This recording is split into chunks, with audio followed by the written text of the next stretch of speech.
Hai, kami dari Nilai, The Ocean in Your Pocket.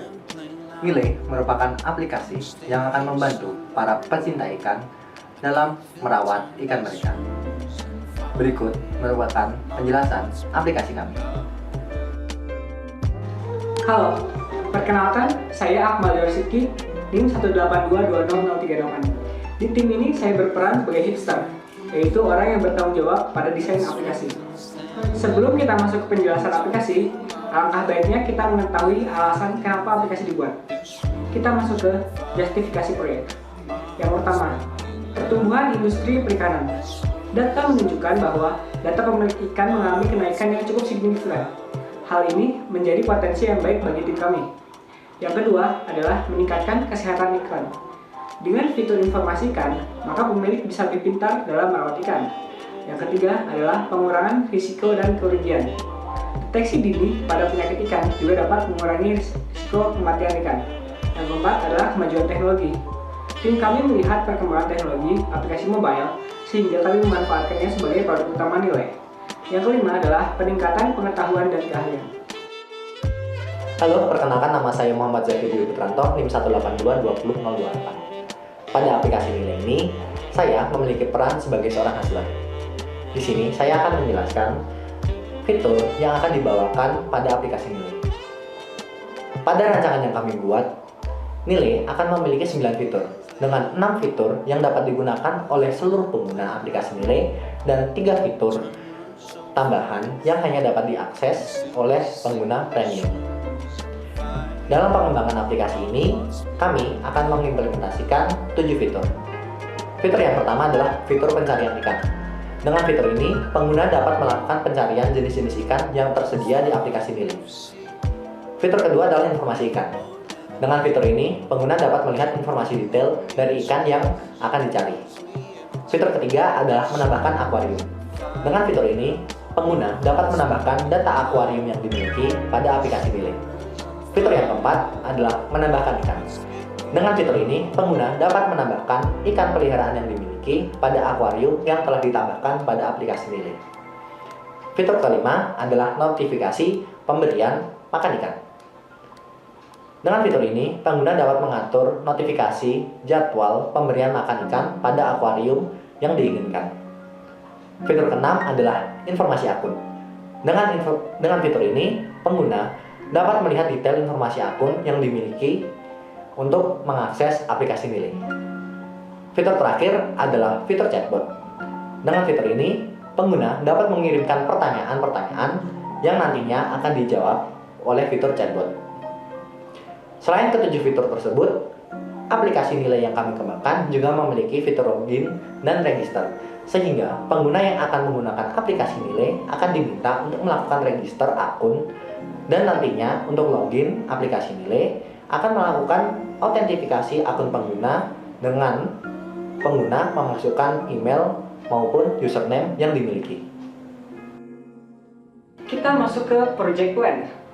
Tujuan diadakannya proyek ini adalah untuk membuat platform berbasis mobile yang berfungsi sebagai aplikasi perawatan ikan untuk membantu pemilik ikan untuk mendapatkan notifikasi pemberian ikan, pengetahuan tentang jenis ikan, penyakit ikan, dan tempat pemeliharaan ikan. Kami menggunakan metode Agile dalam pengembangan aplikasi ini. Metode Agile merupakan metode yang cocok dengan bisnis yang cepat berubah. Metode ini dipilih karena Nilai merupakan startup yang baru dibuat dan masih melakukan primary market research, sehingga kedepannya akan banyak perubahan yang terjadi. Dengan alasan itu, Agile merupakan metode yang cocok untuk mengembangkan aplikasi Nilai. Dalam pengembangan aplikasi Nilai, terdapat 5 fase utama yang kami lakukan. Yang pertama adalah fase initiating, yaitu merekrut manpower, membuat business plan, dan membuat project plan. Fase kedua yaitu fase planning. Fase planning ini terdiri dari mempersiapkan produk backlog, membuat work breakdown structure, dan mengatur sumber daya proyek. Fase yang ketiga adalah fase executing.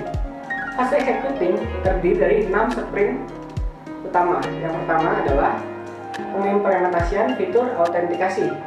Sprint kedua yaitu pengimplementasian fitur informasi dan pencarian ikan. Sprint ketiga yaitu pengimplementasian fitur akuarium dan notifikasi pemberian ikan. Sprint keempat yaitu pengimplementasian fitur chatbot. Sprint kelima yaitu pengimplementasian fitur rekomendasi tempat atau media pemeliharaan ikan. Dan sprint ke-6 yaitu pengimplementasian fitur rekomendasi perawatan penyakit ikan. Perlu diketahui bahwa sprint ke-5 dan sprint ke-6 masih berupa prototype. Kita masuk ke fase keempat yaitu fase controlling. Fase adalah untuk memastikan bahwa aplikasi sesuai dengan requirement. Dan fase kelima yang terakhir adalah fase closing, yaitu fase penyerahan aplikasi atau deployment ke Play Store. Oke, kita masuk ke tools yang dipakai dalam pengembangan aplikasi nilai. Yang pertama adalah hardware. Dalam pengembangan ini kami menggunakan dua hardware yaitu komputer dan smartphone. Kedua hardware ini berfungsi sebagai pengembangan aplikasi atau tools yang dipakai untuk membantu simulasi dan development. Yang kedua adalah software. Software pertama yang kami gunakan adalah Google Workspace. Google Workspace ini digunakan untuk dokumentasi dan presentasi. Lalu software kedua yaitu Figma. Figma ini kami gunakan sebagai desain aplikasi. Lalu software ketiga yang kami gunakan adalah VS Code. VS Code kami gunakan untuk menulis kode. Lalu software keempat yang kami gunakan adalah Android Studio. Android Studio kami gunakan untuk simulasi aplikasi sehingga kami dapat melihat perkembangan yang terjadi. Tools selanjutnya yaitu GitHub. GitHub ini kami gunakan untuk kolaborasi dalam pengembangan aplikasi. Dan software yang terakhir yaitu Firebase. Firebase kami gunakan untuk menyimpan data ikan dan user. Pada proyek pengembangan aplikasi nilai terdapat 3 role. Role yang pertama adalah Project Manager. Project Manager adalah pihak yang bertanggung jawab atas proyek dan memastikan keberjalanan proyek sesuai dengan tujuan yang telah ditentukan. Role ini diisi oleh seorang hustler. Selanjutnya adalah App Designer. App Designer adalah pihak yang melakukan desain dari UI maupun front-end dari aplikasi nilai. App Designer ini diisi oleh seorang hipster. Selanjutnya adalah Developer. Developer bertanggung jawab dalam mengembangkan aplikasi dan melakukan coding aplikasi agar aplikasi terbentuk. Developer ini diisi oleh seorang hacker. Hai, saya akan menjelaskan cara kerja dari aplikasi nilai. Setelah kita masuk pada aplikasi nilai, kemudian kita akan sampai pada halaman onboarding nilai, seperti ini. Di halaman ini terdapat dua pilihan. Yang pertama adalah Get Start with Nilai, yaitu registrasi account, dan juga Already a Member, Sign in Here, yang akan menuju pada halaman login. Karena kita belum memiliki account, maka kita dapat mendaftarkan diri terlebih dahulu. Pada halaman registrasi, terdapat beberapa fill-in form yang dapat kita isi. Yang pertama adalah username, email, password, dan repeat password. Pertama-tama kita akan mengisi username terlebih dahulu. Kemudian kita mengisi email yang akan kita daftarkan. Selanjutnya, kita dapat mengisi password. Password yang kita isi harus terdiri dari huruf besar dan huruf kecil serta juga angka.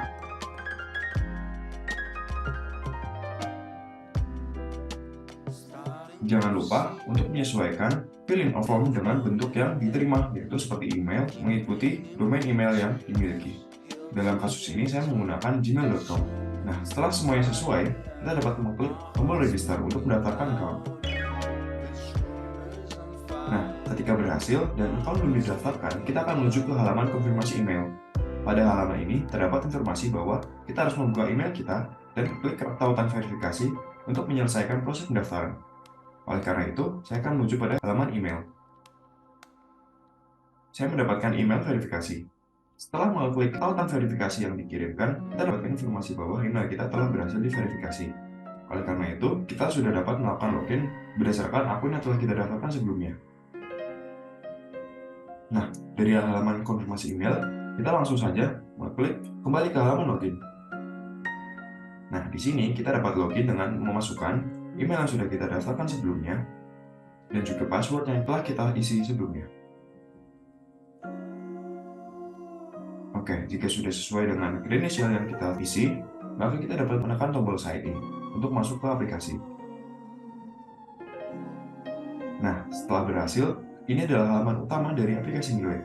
Pada halaman utama ini atau homepage, terdapat beberapa item. Yang pertama ada welcoming tag, dilanjutkan dengan to-do list yang disediakan oleh aplikasi nilai.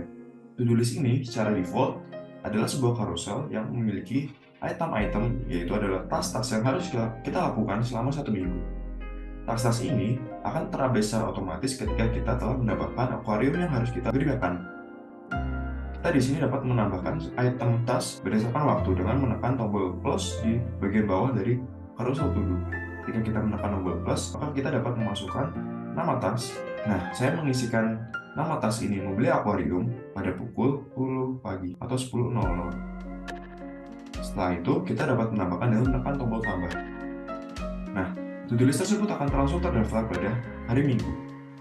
Ketika hendak melihat to-do list yang lain, nah, kita dapat melakukan swipe kanan atau ke kiri. Ketika akan menambahkan to-do list pada hari lain, kita juga dapat menambahkan tas pada hari tersebut. Ketika kita sudah menyelesaikan tas yang kita isi sebelumnya, kita dapat memberi tanda centang yang menandakan bahwa tas tersebut sudah berhasil dilakukan. Nah, selain halaman utama, kita dapat menuju pada halaman My Aquarium. Nah, pada halaman akuarium ini, kita dapat menyimpan data dari akuarium yang kita miliki. Nah, untuk menambahkan akuarium, kita dapat menekan tombol tambah akuarium. Di sini, kita dapat memilih bagaimana karakteristik dari akuarium yang kita miliki. Pada karakteristik yang pertama yaitu ukuran. Kita dapat memilih apakah ukuran dari akuarium yang kita miliki itu adalah kecil, sedang, atau besar. Nah, untuk ukuran kecil, diameter yang kita miliki di bawah 20 cm. Dan ukuran yang besar, diameter yang kita miliki adalah lebih dari 1 meter. Dalam kasus ini, saya memiliki akuarium berukuran 30 cm, maka kita pilih medium. Nah, karena saya memelihara ikan air tawar, saya memilih fresh. Nah, kemudian jika saya memiliki tanaman hias ataupun filter ataupun water heater, kita dapat memilih hias pada farm accessories. Kemudian kita menekan next. Nah, pada halaman ini kita memilih jenis ikan apa yang kita pelihara. Karena saya memelihara ikan cupang, maka kita di sini dapat mencari ikan cupang atau mungkin dalam nama populernya adalah ikan beta. Dalam kasus ini, saya memilih ikan pearly betta fish. Nah, ketika ikan tersebut dipilih, ikan tersebut akan berubah warna indikator dan kita dapat menekan tombol next. Nah, selanjutnya kita memilih setting untuk reminder pemberian makan akuarium kita. Nah, saya ingin memberi makan akuarium sebanyak 2 kali. Maka kita dapat memilih 2 dan kita dapat menyeting waktu pemberian makan di setiap kesempatan pemberian makan. Untuk yang pertama, saya mengasumsikan bahwa saya akan memberi makan pada jam 6 pagi. Untuk selanjutnya, saya akan memberikan makan pada jam 5 sore. Nah, kemudian saya akan mengisi jenis pakan apa yang sesuai dengan ikan saya. Dalam kasus ini, terdapat 3 pilihan yaitu palet, cacing, dan lainnya. Setelah semua terisi, kita dapat menekan tombol next. Nah, terakhir kita dapat menekan tombol submit untuk menyelesaikan pengisian akuarium. Nah, selanjutnya kita mendapatkan pesan bahwa data akuarium telah berhasil kita tambahkan. Kita dapat menekan tombol OK. Nah, pada halaman My Aquarium akan bertambah data akuarium yang telah kita tambahkan tadi. Selanjutnya kita dapat menekan tombol akuarium tersebut untuk melihat detail dari akuarium yang telah kita tambahkan. Nah, pada halaman detail akuarium, kita dapat melihat list to do yang harus kita lakukan sesuai dengan akuarium-akuarium yang telah kita daftarkan. Misalnya, ketika kita telah menyeting reminder untuk akuarium kita tadi, akan secara otomatis terdapat tas untuk memberikan makan akuarium sesuai dengan jam yang kita setting sebelumnya. Nah, selain itu, di halaman tersebut juga ada galeri yang bisa kita tambahkan foto-foto akuarium kita. Dan selanjutnya, kita akan melihat halaman search. Pada halaman ini, user dapat melihat ada ikan apa saja yang terdapat pada aplikasi nilai. Nah, saya memiliki ikan beta atau ikan cupang. Saya dapat mencari informasi ikan tersebut pada halaman search dari aplikasi nilai. Nah, ketika hendak melihat detail informasi ikan, kita dapat menekan pilihan ikan. Pada informasi detail, terdapat nama dari ikan yang kita cari. Nama tersebut terdiri dari nama populer, nama latin, dan juga nama lokal yang biasa dikenal. Nah, ikan yang tadi saya daftarkan adalah ikan cupang mutiara, atau ikan cupang yang berwarna seperti mutiara berwarna putih. Selain informasi nama ikan, terdapat juga informasi temperatur, informasi level keasaman air akuarium, informasi jadwal, dan deskripsi pemeliharaan, karakteristik, dan juga tambah informasi lainnya. Kemudian kita dapat kembali kepada halaman sebelumnya. Nah, selanjutnya, selain fitur-fitur utama dari aplikasi nilai, terdapat fitur tambahan yang dapat diakses oleh pengguna premium. Nah, pada halaman ini adalah besar nilai chatbot atau chatbot yang kami miliki. User dapat menanyakan sesuatu hal yang berkaitan dengan pemeliharaan ikan. Nah, pada contoh ini, saya menanyakan berapa kali saya harus memberi makan ikan cupang. Nah, chatbots akan secara otomatis menjawab ikan cupang harus memberi makan 2-3 kali sehari. Harapannya dari adanya halaman aplikasi ini, user tidak perlu repot-repot untuk mencari informasi di internet. Segala informasi yang dibutuhkan untuk memelihara ikan akan kita sediakan dalam satu platform aplikasi, yaitu Nilai. Nah, pada halaman ini, user bisa mendaftarkan diri untuk mengakses fitur-fitur premium dari aplikasi Nilai dengan menjadi member. Nah, selanjutnya kita akan melihat item apa saja selain dari fitur-fitur utama. Yang pertama ada profile. Pada halaman ini terdapat profile yang dimiliki oleh setiap user. User dapat melakukan edit profile dengan menekan edit profile. Selain itu, juga terdapat setting, marketplace, billing details, dan logout. Pada halaman setting, user dapat mengubah fitur dark mode dan juga fitur alarm. Kedua fitur ini merupakan fitur tambahan yang dimiliki oleh aplikasi ini. Fitur dark mode akan mengubah tampilan aplikasi dari gelap menjadi terang, ataupun sebaliknya. Untuk fitur alarm, user dapat mengatur apakah pengingat dari aplikasi ini dapat memberikan notifikasi dan juga menyalakan alarm handphone untuk mengingatkan setiap task yang dimiliki oleh setiap user. Nah, sekian merupakan penjelasan dari fitur-fitur yang terdapat pada aplikasi Nilai. Sekian penjelasan dari kami. Nilai, Nilai. The Ocean in your pocket.